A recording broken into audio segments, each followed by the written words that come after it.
Mundurnya Wali Kota Jakarta Utara Rustam Effendi mendapat tanggapan Menteri Dalam Negeri Cahyokumolo. Mendagri menilai pengunduran diri Wali Kota Jakarta Utara harus didukung alasan yang kuat. Mundurnya Rustam Effendi menurut Cahyo merupakan masalah intern pemerintahan daerah. Cahyo menilai ada ketidakcocokan antara Wali Kota Jakarta Utara dan Gubernur DKI Jakarta. Namun lepas dari masalah internal tersebut, Cahyo menjelaskan pejabat daerah tidak bisa mundur begitu saja tanpa ada alasan jelas. Artinya Rustam harus punya alasan yang tepat saat mengundurkan diri. Mendagri mencontohkan alasan yang kuat itu seperti sakit dan berhalangan tetap. Sehingga jika dalam keadaan sehat dan masa baktinya masih berjalan, maka Rustam harus menjelaskan secara detail pengunduran dirinya. Kita sambut tepuk tangan yang meriah. Saya tidak melihat ada perseruan. Saya melihat mungkin ketidakcocokan. Antara atasan dan bawahan kan apapun harus cocok. Dan tadi kalau dia mundur karena apa? Kalau masa pensiunnya masih jauh, dia tidak sakit, tidak berhalangan tetap. Nggak bisa loh saya nanya pejabat daerah mundur, nggak enak loh. Dia tuh digaji oleh negara. Selamat malam pemirsa, inilah Headline News pukul 22 waktu Indonesia Barat. Menteri Dalam Negeri Cahyokumolo berjanji menelaah pengunduran diri Wali Kota Jakarta Utara Rustam Effendi dari jabatannya. Cahyo mengingatkan seorang pejabat daerah tidak dapat mundur tanpa alasan yang jelas. Mundurnya Rustam Effendi sebagai Wali Kota Jakarta Utara segera disikapi Kementerian Dalam Negeri dengan mengkaji alasan yang diajukan. Menurut Menteri Dalam Negeri Cahyokumolo, harus ada alasan yang tepat bagi seorang pejabat daerah untuk mundur dari jabatannya. Karenanya, proses pengunduran diri Rustam Effendi harus dijelaskan alasannya. Cahyo menilai ada ketidakcocokan pola kerja antara Gubernur Basuki Cahayapurnama dengan Rustam Effendi. Terkait pengganti Rustam Effendi, Cahyo menyerahkannya kepada Gubernur DKI yang memang sudah menjadi tugasnya. Saya tidak melihat ada perseruan. Saya melihat mungkin ketidakcocokan. Antara atasan dan bawahan kan apapun harus cocok. Hanya karena DKI itu khusus yang berhak mengganti, mengajukan, mengusulkan, melantik seorang kepala daerah baik di wilayah Jakarta sampai Pulau Seribu, yaitu haknya bupati. Saya kira yang berhak menanyakan adalah DPRD dari fungsi pengawasannya. Pengunduran diri Wali Kota Jakarta Utara Rustam Effendi bukan tanpa alasan. Keputusan itu didahului keluhan terbuka Rustam di Facebook tentang gaya kepemimpinan Ahok serta beberapa tuduhan Ahok terhadap dirinya yang dianggap tidak berdasar. Sebelum memutuskan mundur, Wali Kota Jakarta Utara Rustam Effendi menulis keluhan terbuka di Facebook tentang gaya kepemimpinan Gubernur DKI Jakarta Basuki Cahayapurnama alias Ahok. Keluhan itu terkait tuduhan Ahok kepada Rustam dalam beberapa hal. Tuduhan itu diantaranya ketidakbecusan Rustam dalam menangani banjir di Jakarta Utara, bermain politik dengan Yusril Ihsamahendra, hingga kegiatan pegawai eselon 2 di Pemprov DKI termasuk Rustam yang sering main golf. Sama waktu saya lantik pertama, saya orangnya gampang kok. Misalnya contoh, kita lantik 2 Januari 2015 ya. Begitu selesai lantik, sudah bisik-bisik tuh, termasuk dia juga tuh. Mau main golf di mana nanti? Mau main golf di mana? Ini geng golf sebetulnya. Saya juga nggak bisa dong, semua pemain golf, pejabat DKI saya singkirkan. Nggak pantas juga.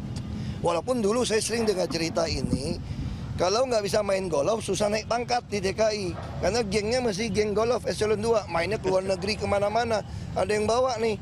Ya saya kan nggak boleh dong marahin orang kau kerja baik gara-gara geng golf.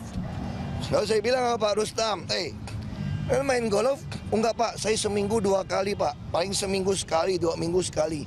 Saya minta izin tetap main golf Pak. Oke, nggak masalah. Tapi kerjaannya masih beres ya. Itu yang saya sampaikan. Namun pernyataan itu belakangan diklarifikasi sendiri oleh Ahok sebagai candaan karena Rustam tidak mau segera menertibkan pemukiman ilegal yang berada di sepanjang kolong tol Ancol Jakarta Utara. Ahok mengaku hanya bercanda saat menuding Wali Kota Jakarta Utara Rustam Effendi mendukung Yusril Ihsamahendra sebagai bakal calon gubernur DKI Jakarta.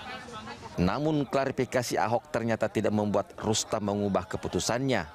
Ia mengaku sang atasan yang ia hormati tega membuatnya sakit hati dan bahkan sengaja ingin mendepaknya. Menurut Rustam, mundur dari jabatan wali kota adalah pilihan terbaik. Tim Liputan Berita 1.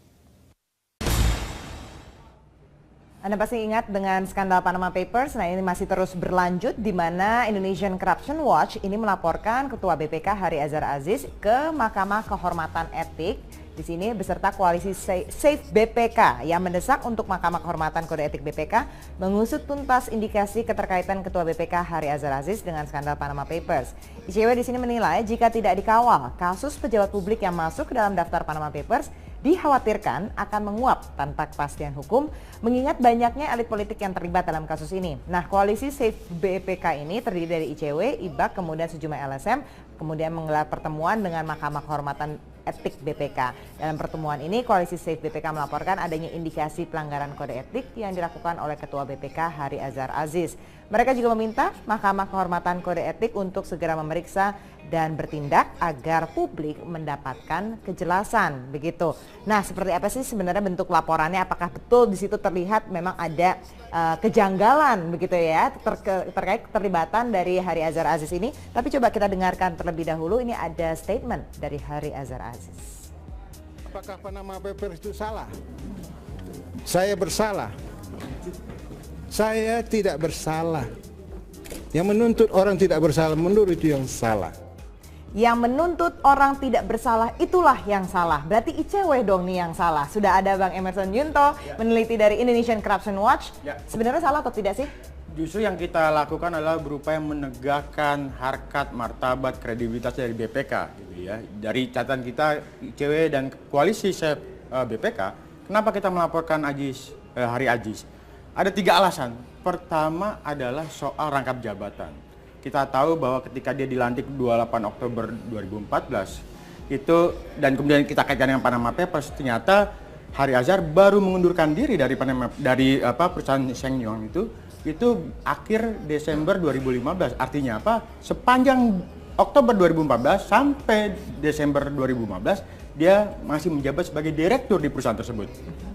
Kemudian yang kedua, dia tidak jujur menyampaikan informasi bahwa dia punya kepemilikan perusahaan tersebut, plus juga dengan informasi dia menjabat sebagai direktur, paling tidak di profil dia sebagai anggota BPK. Jadi di website BPK jelas tuh menyebutkan soal profil Ketua BPK Hari Azhar ini, semuanya disebut kecuali perusahaan tersebut.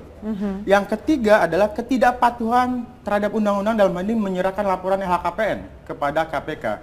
Hari Azhar itu kita kenal sebagai politisi dari Partai Golkar, Ketua Badan Anggaran, mantan Ketua Badan Anggaran, Wakil Ketua Komisi 11 di DPR, tapi dia baru menyerahkan laporan 2 kali, 2003-2010, ketika menjabat sebagai Ketua BPK, sama sekali belum melaporkan. Artinya ada pelanggaran etik di sini soal ketidakjujuran, ada pelanggaran etik soal rangkap jabatan yang sebenarnya ini ranah-ranah di Majelis Kehormatan Etiknya BPK. Nah, kita juga masih ingat bahwa ketika awal dilantik dia sebagai Ketua BPK, Oktober 2014 menyatakan kalau saya melanggar kode etik, melanggar etik di BPK, maka pecat. Nah, ini yang mau kita tagih. Artinya kita menguji apakah tindakan Hari tidak melaporkan LHKPN, plus juga tidak jujur punya skandal Panama Papers ini bisa jadi jalan pintu masuk untuk memecat Hari Azhar atau tidak seperti itu. Nah, kalau dikatakan sebenarnya itu perusahaan dibentuk untuk anak saya begitu, tapi pakai nama dia. Dan katanya nggak ada ini aktivitas dalam perusahaan tersebut. Betul, aktivitas barangkali tidak ada, tapi aset-asetnya itu nggak pernah jelas gitu ya. Nah, ini Hari Azhar juga bicara kalau menurut kita sepotong-sepotong gitu, seolah-olah bahwa ini kan hanya $1 dan udah saya juga sudah jual. Jadi poin-poin itu sebenarnya tidak menghalangi, tidak bisa menghapuskan bahwa ada pelanggaran etik yang dilakukan oleh Hari Azhar. Tidak hanya pelanggaran etik menurut peraturan BPK, tapi menurut ICW dan koalisi, dia juga melanggar undang-undang BPK. Pada poin soal rangkap jabatan, pada poin soal sumpah jabatan. Di sumpah jabatan jelas bahwa salah satunya adalah dia menjalankan Undang-Undang Dasar 45 plus peraturan perundang-undangan yang berlaku. Dari kok ICW melihat ini ada nggak sih indikasi misalnya tindakan ilegal? Contohnya kalau misalnya buat perusahaan cangkang ini kan bisa saja selain tax avoidance tapi juga money laundering begitu. Sampai ke situ nggak ininya? Itu penelitiannya? besar kemungkinan terjadi, sangat mungkin ya. Artinya begini, Hari Azhar itu kan sebelum jadi anggota BPK, ketua BPK pada akhirnya itu kan ya tadi ketua Badan Anggaran DPR, wakil ketua Komisi 11 di DPR. Dan kita tahu bahwa posisi Badan Anggaran, kemudian wakil ketua komisi ini posisi-posisi yang sangat riskan tuh.